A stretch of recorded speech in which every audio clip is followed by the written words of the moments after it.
Do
you, Neal Thomas Lattimore, by your own choice, freely enter into the union of marriage today with Sophia Zainab Abdallah?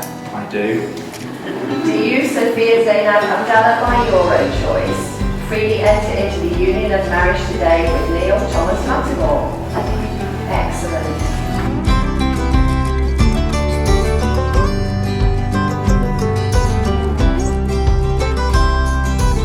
I promise to be open, honest, loyal and faithful. I promise to let go of the little things and laugh often. I promise to never go to sleep on an argument. I promise to always be your number one fan and have your best interests at heart. And I promise to love you forever and always.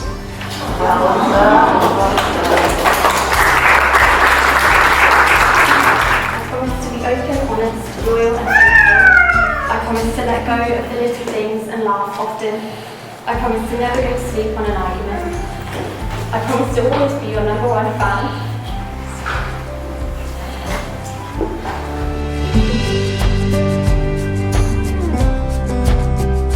And have your best interests at heart. I promise to love you forever and always.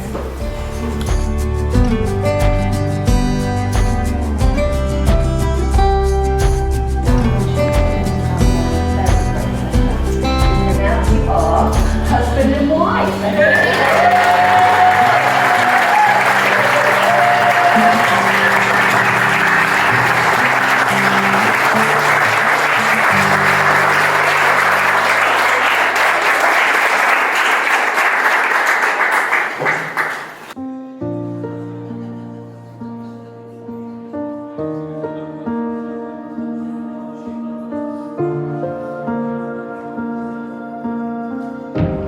Stand now, please. Put your hands together. And Mrs. Lattimore, take us.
afternoon, everyone. Thank you for coming. I'm going to kick off the speeches today. The bride doesn't typically do a speech, but there were some things that I really wanted to say. Having said that, I had to take some perks out of doing the majority of the planning and schedule my speech in first so that I didn't get as nervous. I want to start by thanking you all for coming. I know it was an early start, but we wanted to enjoy every minute of this day with you all. We've waited long enough, so thought we'd drag it out as long as possible. It's amazing to have all of our favourite people in one place for us, and we appreciate it so much. Neal will cover the thank yous in his speech, but some people need extra thanks. So to kick off, I have to say thank you to Alan and Julia for this beautiful setting.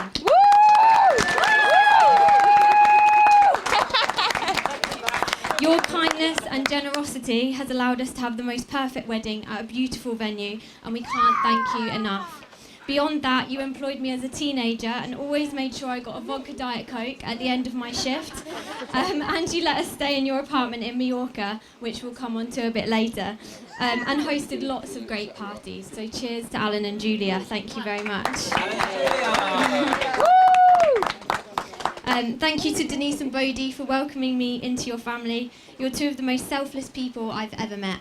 You always made me feel comfortable in your home, made sure there were plenty of my favourite snacks and bottles of Prosecco, and have helped us out hugely through the years, whether that be picking us up from nights out, helping us move house, or offering us advice.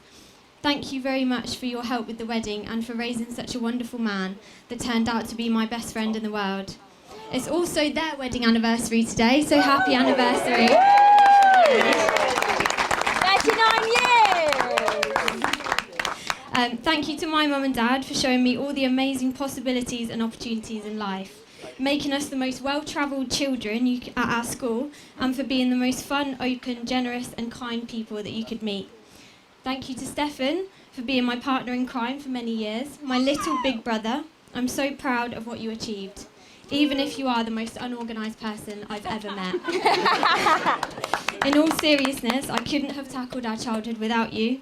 And whilst I've got the room though, if he ever tries to tell you that I threw a bottle of hairspray at him in a hotel room in Barcelona, it is a lie. Cheers to the Abdullahs and the Lawmans, the doctors and the nurses keeping us fit and healthy, and the farmers keeping food on our tables. I might be leaving you in name, but you won't get rid of me that easily. After precisely 2 days of teaching, I realised that I wasn't built for a life of service to others, so you're all true legends to me.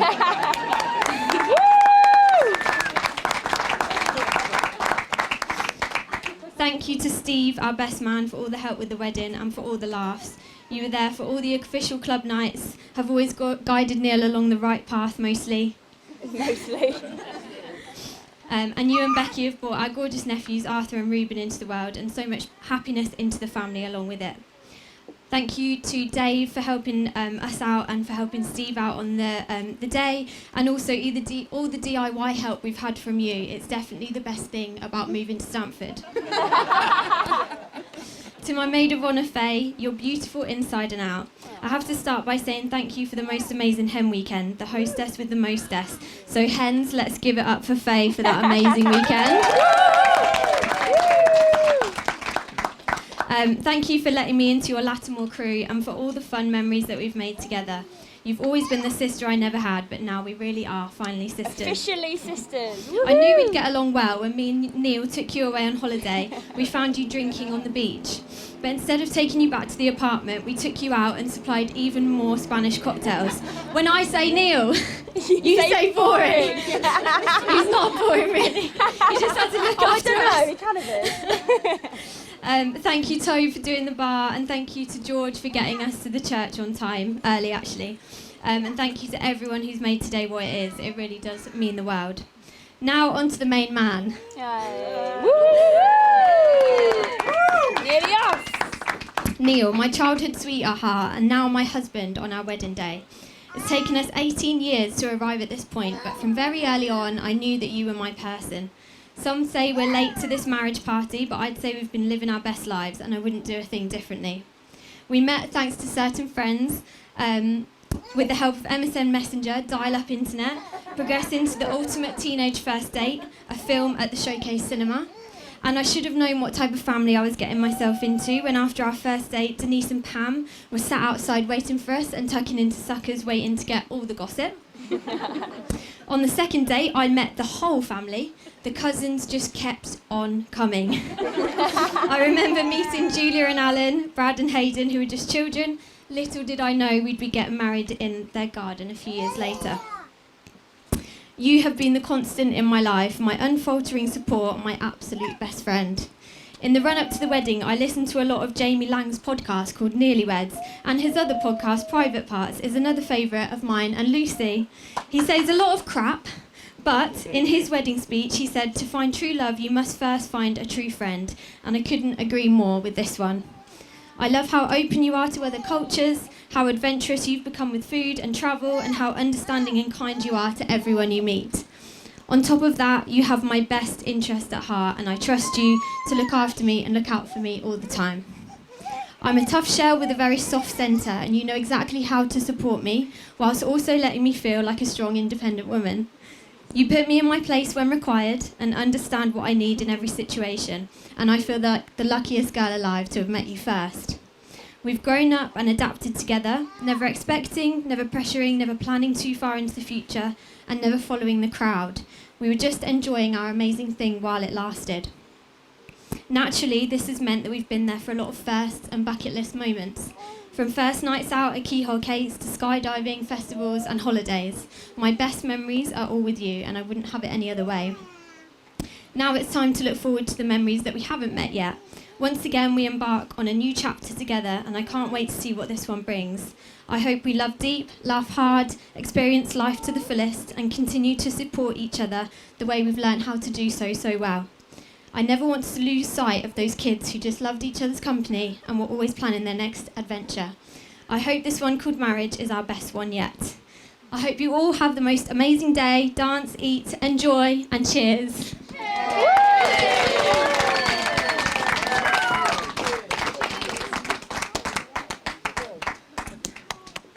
Now to pass over to my dad, who has not written anything down. If I wrote anything down, I would be scrapping it all now. How do you follow that? My little girl, she knows how to speak, and she knows how to entertain. My little girl knows how to say thank you to you all, and we have had a wonderful day already. I must say, after a few days of no sunshine and terrible weather, we have had a wonderful day today with a lot of sunshine, and I hear tomorrow is not going to be so sunny. This is not, however, any sunshine. This is the god Ra, the sun god of Egypt himself, has come with his grace and divinity to entertain us on this day for the sake of my little girl. Here, here. I remember a friend of mine who was older than me saying, "You don't know love until you gaze on your firstborn's face." And he was right. Sophie was born at 15, 16 on the 20th of April, and my life was changed forever. It was turned upside down. I don't want to lose at this moment something to be said about my other child, because he also is very special. But this day firmly belongs to my little girl, Sophie. Sophie always was a hard shell with a soft center. But you didn't need to ask her to look after you twice. I remember I went to America, to San Francisco, to attend my best friend's wedding. And I took her with me, and she was 6 years old. Mom stayed behind to look after Stefan because she did not wish him on an aeroplane load of people. At the time. Of course, he is different now. But when we arrived in America, 6-year-old Sophie took on the role of looking after me. I will never forget that.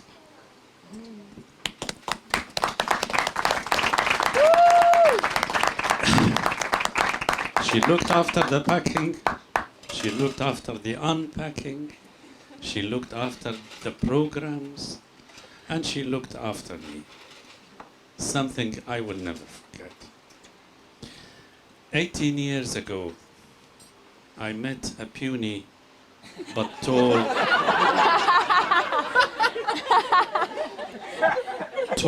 I would even say very tall if you look at me.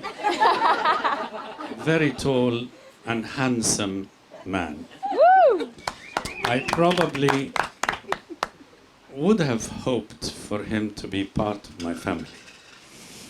That was 18 years ago, and he came into my family, and I knew he would do very well, because when we went out for a meal together in an Indian restaurant, my daughter gave him the menu, and he looked at it, and then she said, "And you will have the chicken korma, and you will like it."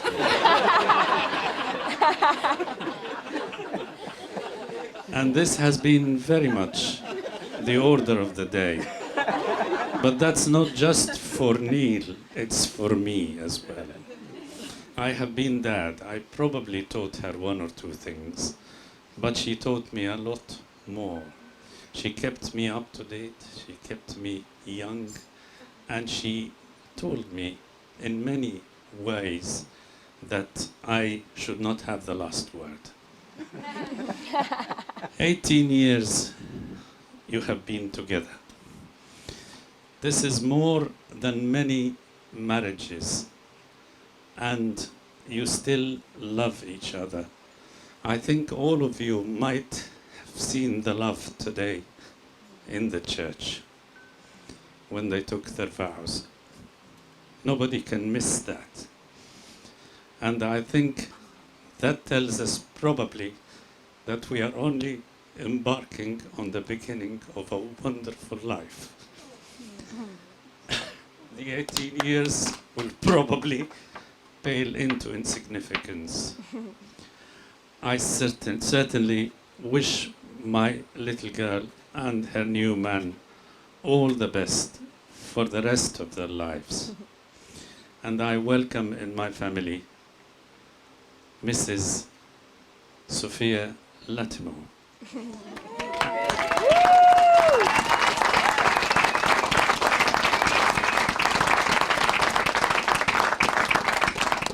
As for losing a daughter, this will never happen. But as for gaining a son, Mr. Lattimore has been in my life for 18 years. And I have loved him like my son.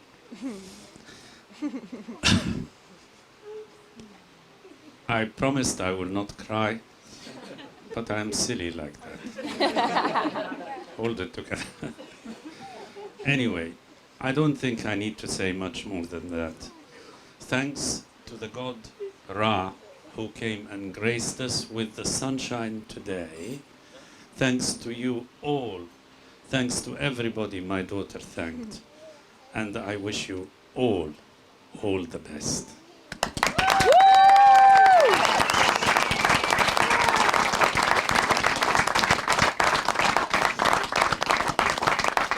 Now it's time for desserts. They're really good.